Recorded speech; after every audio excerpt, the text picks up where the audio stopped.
네, 첫 번째 이슈 사망보험금을 타낼 목적으로 자신의 아내를 살해한 뒤에 비탈길에서 고의로 교통사고를 내고 범행을 은폐하려 한 남편이 3년 만에 사건의 전모가 밝혀지면서 구속된 사건입니다. 네, 이 보험금 때문에 아내를 살해하고 그다음 교통사고로 위장까지 한 정말 참담한 사건입니다.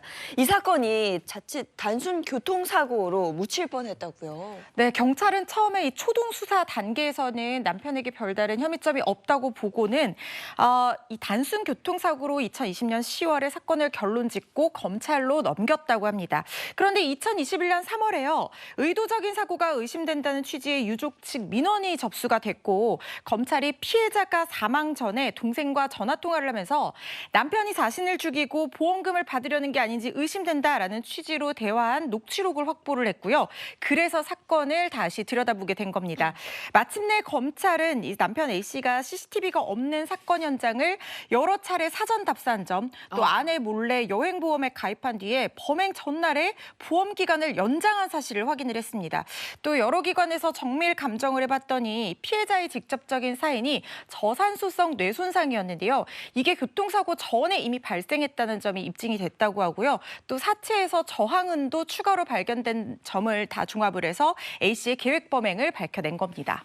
끔찍하네요. 어쨌든 범행 전말이 드러나서 그나마 다행이다 싶은데 네. 보험금을 노리고 이런 정말 엄청난 사건을 만들어냈습니다. 아내를 죽이다니요.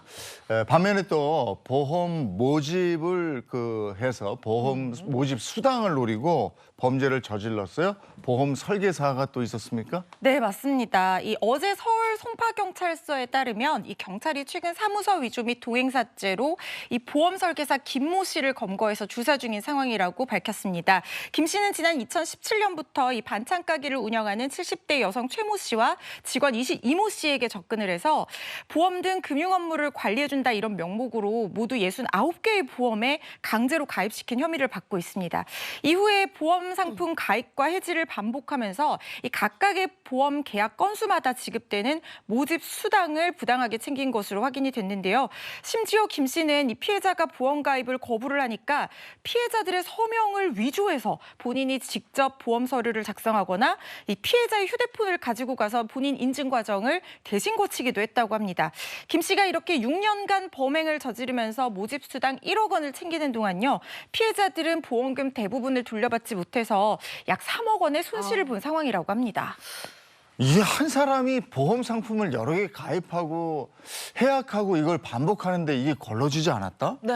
난 또 이것도 희한하네요. 그러니까 이게 재발 방지를 위해서 이런 대책이 좀 마련이 돼야 될 것 같습니다. 이거 허점이 있는 거잖아요. 네네. 그죠? 예.